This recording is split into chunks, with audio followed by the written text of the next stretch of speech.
Mains की answer writing का golden rule ये है कि answer must be multi dimensional and attractive. बहुत से लोग इस गलतफहमी में रहते हैं कि मल्टी डायमेंशनल का मतलब है बहुत सारे पॉइंट्स लिख देना और अट्रैक्टिव का मतलब है फ्लो चार्ट बना देना। केवल पॉइंट्स लिखने और फ्लो चार्ट बनाने से नंबर नहीं मिलते। कई बार लोग क्या करते हैं कि मान लीजिए क्वेश्चन आता है कि भारत में नेशनलिज्म के उदय के क्या कारण है, वो बीच में एक सर्कल बनाते हैं और उसमें लिखते हैं नेशनलिज्म और उसके चारों तरफ लिख देते हैं एरो लगाकर आर्थिक कारण, राजनीतिक कारण, सामाजिक कारण, सांस्कृतिक कारण। ये फ्लो चार्ट नहीं है। आप देखिए कि किसी भी चीज के आर्थिक, राजनीतिक, सामाजिक कारण होते ही हैं। यहां हमें क्या करना है कि उन राजनीतिक या आर्थिक कारणों की एनालिसिस करनी है। इसका उत्तर तब बेहतर होगा जब हम नेशनलिज्म के उदय के विशिष्ट राजनीतिक कारण, विशिष्ट सामाजिक कारणों की एनालिसिस करें। यानी कि फ्लो चार्ट में पॉइंट्स के साथ साथ सब पॉइंट्स भी हैं, या कम से कम हम क्रोनोलॉजी लिखें, उन विशिष्ट घटनाओं का फ्लो चार्ट बनाएं जिनके कारण नेशनलिज्म का विकास हुआ। एक मॉडल आंसर के माध्यम से हम लोग समझेंगे कि आंसर राइटिंग कैसी होनी चाहिए। उदाहरण के लिए क्वेश्चन देखें जो बार बार आता है, पीसीएस में आ चुका है, आईएएस में भी आ चुका है, कि सरदार वल्लभ भाई पटेल की भारतीय रियासतों के एकीकरण में भूमिका को स्पष्ट कीजिए। आप देखिए इसका जो मैटर है विकिपीडिया में, कोचिंग के नोट्स में आपने ज्यादातर देखा होगा कि उसमें वल्लभ भाई पटेल की पॉलिसीज की बात नहीं होती है। अधिकतर कहानियां लिखी जाती हैं कश्मीर की, जूनागढ़ की, हैदराबाद में। अधिकांश लोग क्वेश्चन इस तरह से शुरू करते हैं कि स्वतंत्रता के समय भारत में 560 से ज्यादा रियासतें थी, हैदराबाद में पुलिस कार्रवाई, जूनागढ़ में रेफरेंडम और कश्मीर में मिलिट्री ऑपरेशन के द्वारा एकीकरण किया गया। इस चीज को ज्यादा विस्तार देना है तो लोग लिखेंगे कि हैदराबाद में नवाब ने प्राइवेट मिलिशिया या रजाकार संगठन बनाया था और फिर भारत ने पुलिस कार्रवाई के द्वारा उसका एकीकरण किया। कश्मीर की कहानी की महाराजा हरि सिंह पहले स्वतंत्र रहना चाहते थे, बाद में जब पाकिस्तान का आक्रमण हुआ भारतीय सेना ने हस्तक्षेप किया और कश्मीर को भारत में मिलाया गया। जब हम इस क्वेश्चन को ध्यान से पढ़ेंगे तो देखते हैं कि इसमें लिखा हुआ है कि सरदार पटेल की भूमिका क्या है। यानी कि क्वेश्चन की डिमांड है पटेल की भूमिका, पटेल का क्या रोल है। क्योंकि अगर आप केवल कश्मीर, हैदराबाद, जूनागढ़ की कहानी लिखते हैं तो बाकी रियासतों में उन्होंने क्या किया यह स्पष्ट नहीं हो पा रहा है। ये केवल 3 रियासतें थी। आप सबको पता है कि भारत में उस समय 560 से ज्यादा रियासतें थी, तो बाकी रियासतों का एकीकरण कैसे हुआ, ये छूट गया। पटेल का रोल क्या था? क्या केवल मिलिट्री ऑपरेशन के द्वारा ही उन्होंने इन्हें ऐड कर लिया या कुछ और भी किया? तो अच्छे उत्तर के लिए हमें पटेल की अन्य पॉलिसीज का भी वर्णन करना पड़ेगा। वल्लभ भाई पटेल की पॉलिसीज को हम 2 मेजर पार्ट्स में बांटेंगे। पहला है use of persuasion and diplomacy, यानी कि कूटनीतिक और प्रभावी संवाद की रणनीति। दूसरी है आवश्यकता अनुसार कठोरता और बल प्रयोग की रणनीति। इसके बाद इन दोनों रणनीतियों के सब पॉइंट्स भी हमें लिखने पड़ेंगे। कूटनीतिक रणनीति के सब पॉइंट्स होंगे परसुएशन यानी कि समझाना, निगोशिएशन, ऑफर ऑफ बेनिफिट्स यानी कि प्रिविलेज और प्रिवी पर्स जैसे लाभों का प्रस्ताव। 1947 के पहले ही माउंटबेटन प्लान में यह निर्णय किया गया था कि जो रियासतें हैं वो भारत या पाकिस्तान में शामिल हो सकती हैं या स्वतंत्र रह सकती हैं। तो बहुत सारी रियासतें इस ऑप्शन को भी देख रही थी कि वो स्वतंत्र रहें। उनका कहना था कि हम आरंभ से सॉवरेन थे और स्वतंत्र रियासतों ने ब्रिटेन से समझौता किया था, इसलिए ब्रिटेन के जाने के बाद भी वो स्वतंत्र होंगी, सॉवरेन होंगी और ब्रिटिश सरकार को यह अधिकार नहीं है कि वो किसी को सौंप के चली जाएं। कुछ रियासतें अपना एक संघ बनाने की कोशिश भी कर रही थी। अधिकतर स्टूडेंट्स को आंसर राइटिंग में सबसे पहली समस्या ये आती है कि आंसर की शुरुआत कहां से की जाए। अब इस आंसर में हम क्या करेंगे? सबसे पहले ये लिखेंगे कि पटेल ने किस कैपेसिटी में एकीकरण का काम किया।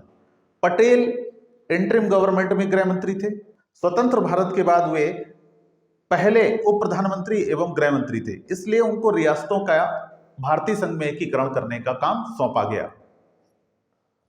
स्वतंत्रता के पहले उन्होंने परसुएशन और डिप्लोमेसी का यूज करना शुरू कर दिया था। उन्होंने प्रिविलेज और प्रिवी पर्स जैसे लालच का प्रस्ताव दिया था। माउंटबेटन घोषणा के बाद उन्होंने कहा कि अगर रियासतें भारत में शामिल होती हैं तो उनकी इंटरनल ऑटोनॉमी और शाही उपाधियां बनी रहेंगी। इसके अलावा उन्होंने धमकी और दबाव की रणनीति का भी प्रयोग किया। उन्होंने स्पष्ट कहा कि 15 अगस्त 1947 तक अगर रियासतें शामिल नहीं होती हैं तो उन्हें जो प्रिविलेज दिए जा रहे हैं वे धीरे धीरे कम किए जा सकते हैं। उन्होंने डिटरेंस का इस्तेमाल किया और कहा कि जो रियासतें भारतीय संघ में शामिल होने से इनकार करेंगी उन्हें एनिमी के रूप में देखा जाएगा और उन्हें इसके परिणाम भुगतने पड़ेंगे। उन्होंने अपने भाषणों में बार बार दोहराया कि जो रियासतें भारतीय क्षेत्र से घिरी हुई हैं उन्हें सैन्य और आर्थिक प्रतिरोध द्वारा अलग किया जा सकता है। बीकानेर और जोधपुर के महाराजा शुरू में भारत में शामिल नहीं होना चाहते थे। पटेल द्वारा इस्तेमाल की गई डिटरेंस की रणनीति के बाद वे भारत में शामिल होने के पक्ष में हो गए। पटेल ने उन्हें भारत के साथ बेहतर व्यापार समझौते की पेशकश भी की और समझाया कि अकेले रहना उनके लिए सुरक्षित नहीं होगा। इसके अलावा रियासतों में जो प्रजामंडल आंदोलन चल रहे थे उनका भी अप्रत्यक्ष रूप से समर्थन किया। इससे रियासतों के शासकों पर इंटरनल और एक्सटर्नल दोनों प्रकार के दबाव पड़े। इसके परिणाम स्वरूप 15 अगस्त 1947 तक 500 से अधिक रियासतों ने स्वेच्छा से विलय पत्र पर हस्ताक्षर कर दिए और भारत में शामिल हो गए।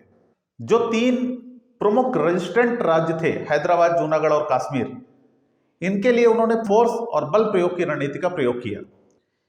यहां भी आप कहानी मत लिखिए इन तीनों राज्यों की। यहां आप नया क्या कर सकते हैं आंसर राइटिंग में, यहां आप हैदराबाद, जूनागढ़ और कश्मीर में जो ऑपरेशन चलाए गए थे उनके नाम का उल्लेख कर सकते हैं, टेबल बना के लिख सकते हैं, इनके शासकों का नाम भी लिख सकते हैं। आमतौर पे कश्मीर के राजा का नाम ज्यादा फेमस है, महाराजा हरि सिंह का, लेकिन जूनागढ़ और हैदराबाद के निजाम का नाम उतना फेमस नहीं है। तो अगर आप आंसर में हैदराबाद के निजाम मीर उस्मान अली खान और जूनागढ़ के नवाब मोहम्मद महावत खान थर्ड का उल्लेख करते हैं तो यह भी नंबर बढ़ा सकता है, क्योंकि फैक्ट से भी नंबर मिलते हैं, और खास तौर से ऐसे फैक्ट्स जो अन्य लोग कम लिखें। देखिए, जूनागढ़, कश्मीर और हैदराबाद की जो कहानी सभी लोग लिखेंगे वही आप लिखेंगे तो एग्जामिनर फिर नंबर किस पे देगा, राइटिंग पे देगा या फिर यह उसके मूड पे डिपेंड करेगा। अगर आप फैक्ट लिखते हैं तो आपके नंबर ज्यादा बढ़ेंगे। हैदराबाद का विलय ऑपरेशन पोलो के द्वारा हुआ था, जूनागढ़ का विलय ऑपरेशन पीस के द्वारा हुआ था, और कश्मीर में जब पाकिस्तान समर्थित कबीलाइयों का आक्रमण हुआ तो उसके लिए सेना के द्वारा कई ऑपरेशन चलाए गए, जिसमें से मुख्य है ऑपरेशन बायसन, ऑपरेशन विजय। इसमें से किसी एक का उल्लेख आप कर सकते हैं। यह भी आप टेबल बना के कर सकते हैं, क्योंकि वर्ड लिमिट के कारण सीधे सीधे वाक्यों में लिखना इनको मुश्किल हो जाता है। जरूरी नहीं है आप डेट लिखिए, अगर आपको डेट याद है, ईयर लिख सकते हैं, अगर नहीं याद है तो कोई जरूरत नहीं, लेकिन ऑपरेशन लिखना आपके नंबर बढ़ाएगा। शासकों के नाम अगर याद है तो वो भी लिख सकते हैं। सबसे जरूरी चीज जो कि आप इस मॉडल आंसर में देख सकते हैं कि पहले भूमिका बनाई जाती है। भूमिका में हम एक सेंटेंस लिख सकते हैं कि सरदार वल्लभ भाई पटेल, जिन्हें भारत का आयरन मैन कहा जाता है, ने स्वतंत्रता के बाद एज ए होम मिनिस्टर रियासतों के एकीकरण करने में महत्वपूर्ण भूमिका निभाई। पटेल का योगदान क्या था? पहला पॉइंट हुआ पद और उत्तरदायित्व। आखिर किस कैपेसिटी में पटेल ने इंटीग्रेशन किया? तो वहां हम लिखेंगे पटेल पहले उप प्रधानमंत्री और गृह मंत्री थे, जिसके कारण उन्हें रियासतों के एकीकरण का काम सौंपा गया। अब उनकी रणनीति की जब हम बात करेंगे तो उन्हें 2 बड़े पार्ट में बांटेंगे, परसुएशन एंड डिप्लोमेसी, और दूसरा है बल प्रयोग की रणनीति। कूटनीतिक रणनीति में प्रभावी संवाद की रणनीति हम दिखाएंगे, जिसमें लिखेंगे कि पटेल और उनके सचिव बीपी मेनन ने शासकों से व्यक्तिगत रूप से संपर्क किया और उन्हें भारत से जुड़ने के लाभ के बारे में समझाया। अधिकांश रियासतें परसुएशन और डिप्लोमेसी की रणनीति के द्वारा ही भारतीय संघ में समाहित हो गई, लेकिन जो 3 रेजिस्टेंट स्टेट थे उनमें मिलिट्री एक्शन और फर्मनेस की रणनीति अपनाई गई। हैदराबाद में पुलिस कार्रवाई और कश्मीर में मिलिट्री एक्शन लिया गया। जूनागढ़ के एकीकरण के बारे में कहा जाता है कि जूनागढ़ का एकीकरण रेफरेंडम यानी जनमत संग्रह के माध्यम से हुआ, लेकिन यह रेफरेंडम तभी संभव हो पाया जबकि जूनागढ़ की सीमा पर भारतीय सेना तैनात की गई और उसने जूनागढ़ की आर्थिक नाकेबंदी कर दी। इससे जूनागढ़ पर दबाव बढ़ा और नवाब पाकिस्तान चले गए। यानी ये केवल रेफरेंडम नहीं है, कहीं ना कहीं कठोरता की रणनीति का प्रयोग है। अब अगर आपको बहुत ज्यादा समय मिलता है तो आप टेबल बनाकर एक और पॉइंट डालना चाहे तो डाल सकते हैं। देखिए, कश्मीर, जूनागढ़ और हैदराबाद की जानकारी सभी को है, लेकिन इसके अलावा भी कुछ राज्य थे जो 1947 में भारत में शामिल नहीं हुए थे, जैसे कि भोपाल के नवाब हमीदुल्ला खान ने स्वतंत्र होने की इच्छा जताई और पाकिस्तान का समर्थन किया। भोपाल में भारत से जुड़ने की मांग करते हुए जनता के प्रदर्शन हुए। वल्लभ भाई पटेल ने नवाब पर कूटनीतिक दबाव डाला और संभावित सैन्य कार्रवाई की चेतावनी दी। अंततः अप्रैल 1949 में नवाब ने भारत से जुड़ने का आदेश हस्ताक्षरित किया। इसी तरह मणिपुर का केस है। मणिपुर के महाराजा बोधचंद सिंह ने 1947 में भारत के साथ एक स्टैंड स्टिल समझौता किया। मणिपुर के पास एक निर्वाचित विधानसभा थी और जनता विलय का विरोध कर रही थी। पटेल ने महाराजा पर कूटनीतिक दबाव डाला। सितंबर 1949 में उन्हें शिलांग बुलाया गया और विलय समझौता करने के लिए राजी किया गया और इस प्रकार से मणिपुर भी अक्टूबर 1949 में भारत का हिस्सा बन गया। एक महत्वपूर्ण केस त्रिपुरा का भी है। त्रिपुरा की महारानी कंचन प्रभावती देवी अपने माइनर पुत्र त्रैलोक्य किशोर माणिक्य के संरक्षक के रूप में शासन कर रही थी। वहां कम्युनिस्ट आंदोलन भी चल रहा था। शासन प्रशासनिक रूप से कमजोर था और विद्रोह की स्थिति बन रही थी। भारत सरकार ने शांति और स्टेबिलिटी की आवश्यकता को देखते हुए त्रिपुरा पर कूटनीतिक दबाव डाला और महारानी को आश्वस्त किया कि भारत से विलय त्रिपुरा की सुरक्षा के लिए और उसके विकास के लिए आवश्यक है। परिणाम स्वरूप महारानी ने भारत सरकार के साथ विलय पत्र पर समझौता किया और 15 अक्टूबर 1949 में त्रिपुरा भी भारत का हिस्सा बन गया।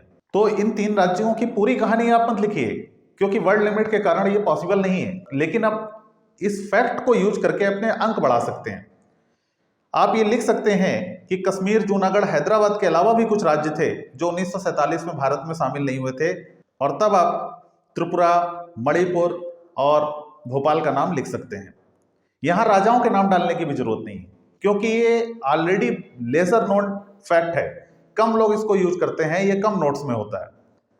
तो अगर आपको नाम डालना है राजाओं का तो हैदराबाद, जूनागढ़ और कश्मीर का डालिए। मणिपुर, त्रिपुरा, भोपाल का नाम डालने की जरूरत नहीं है। केवल ये लिख देना पर्याप्त होगा कि 1949 में पटेल के प्रयासों से भोपाल, मणिपुर और त्रिपुरा का भी सम्मेलन हुआ। इस एक लाइन को डालने से आपके क्वेश्चन में एक नयापन आ जाएगा। आगे हम ये देखेंगे कि क्वेश्चन की वर्डिंग से आंसर भी बदल जाता है। 2018 में जब ये क्वेश्चन पूछा गया था तो वहां पूछा गया है कि सरदार वल्लभ भाई पटेल की भारतीय रियासतों के एकीकरण में भूमिका को स्पष्ट कीजिए, जबकि 2023 के पीसीएस मेंस में पूछा गया है कि स्वतंत्रता प्राप्ति के उपरांत भारत के एकीकरण में सरदार पटेल की भूमिका की विवेचना कीजिए। शब्द देखिए, पहले में क्या लिखा हुआ है कि रियासतों का विलय कैसे हुआ और दूसरे में है कि भारत के एकीकरण में सरदार पटेल की भूमिका क्या थी। तो भारत के एकीकरण वाले में हमें एक और पॉइंट डालना पड़ेगा, वो होगा आधुनिक भारत का, एकीकृत भारत का निर्माण।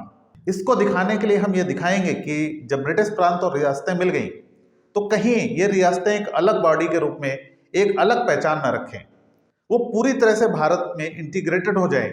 इसके लिए कुछ और तरीके भी इस्तेमाल किए गए, जैसे कि छोटे राज्यों को एक बड़ी प्रशासनिक इकाई में मिलाया गया और बहुत सी रियासतों को मध्य भारत, सौराष्ट्र, राजस्थान जैसी प्रशासनिक इकाइयों में मिलाकर एक अलग राज्य बनाया गया।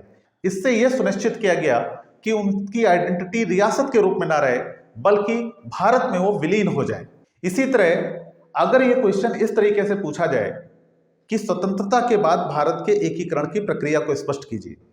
अब आप देखिए, इसमें पटेल का योगदान नहीं पूछा गया, तो यहां हमें क्या करना है कि पटेल का योगदान तो लिखना ही लिखना है, लेकिन इसके बाद हमें यह भी लिखना पड़ेगा कि पटेल की डेथ के बाद यानी 1950 के बाद कुछ ऐसी टेरिटरी थी जो भारत में शामिल नहीं हुई थी, वो कैसे शामिल हुई। आप जानते हैं कि भारत के कुछ क्षेत्र 1947 के बाद फ्रांस और पुर्तगाल के अंतर्गत भी थे। फ्रांस के अंडर में चंदरनगर, पुदुचेरी, कराईकल, माहे और पुर्तगाल के अंतर्गत दादरा नगर हवेली, दमन दीव एवं गोवा थे। चंदरनगर 1952 में, पुदुचेरी, कराईकल, माहे, एनम, दादरा नगर हवेली 1954 में, दमन दीव और गोवा 1961 में भारत में शामिल हुए। ऑपरेशन विजय के द्वारा गोवा को स्वतंत्रता मिली और तब जाकर भारत का एकीकरण पूरा हुआ। तो अगर क्वेश्चन पटेल का पूछा गया है तो यहां तक हमें जाने की जरूरत नहीं है, लेकिन अगर पूछा गया है कि स्वतंत्र भारत का एकीकरण कैसे हुआ तो जाहिर सी बात है कि हमें कम से कम गोवा तक जाने की जरूरत पड़ेगी। सिक्किम का मामला भले ही छोड़ दें आप। इस डिस्कशन के बाद आपको समझ जाना चाहिए कि मल्टी डायमेंशनल आंसर राइटिंग का मतलब रैंडम पॉइंट्स लेखन नहीं है। जो भी पॉइंट याद आता जाए हैदराबाद के बारे में, जूनागढ़ के बारे में, उसकी कहानी लिखना नहीं है। इतिहास का मतलब क्रोनोलॉजी का लेखन नहीं है, बल्कि अगर क्वेश्चन पटेल की पॉलिसी का है तो उन पॉलिसी का उल्लेख करना पड़ेगा कि उन्होंने कौन कौन सी चीजों का यूज किया। केवल जूनागढ़ शामिल हो गया, कश्मीर शामिल हो गया, उसकी कहानी लिख दी है और नीचे लिख दिया कि इस प्रकार पटेल ने इंटीग्रेशन किया। इससे पटेल का रोल स्पष्ट नहीं हुआ। रोल स्पष्ट तभी होगा जब हम लिखेंगे कि पटेल ने परसुएशन, प्रलोभन, प्रभावी संवाद, दबाव रियासतों के जनता के आत्मनिर्णय के अधिकार और मिलिट्री ऑपरेशंस जैसी रणनीतियों का प्रयोग किया। यानी कि उन्होंने परसुएशन एंड डिप्लोमेसी के साथ साथ आवश्यकता अनुसार कठोरता और बल प्रयोग की नीति भी अपनाई। इसी के कारण उन्हें आयरन मैन और भारत का बिस्मार्क कहा जाता है। अगला वीडियो आप किस विषय पर चाहते हैं, कमेंट करके जरूर बताएं। ऐसे ही और इन्फॉर्मेटिव वीडियो के लिए चैनल को सब्सक्राइब करें।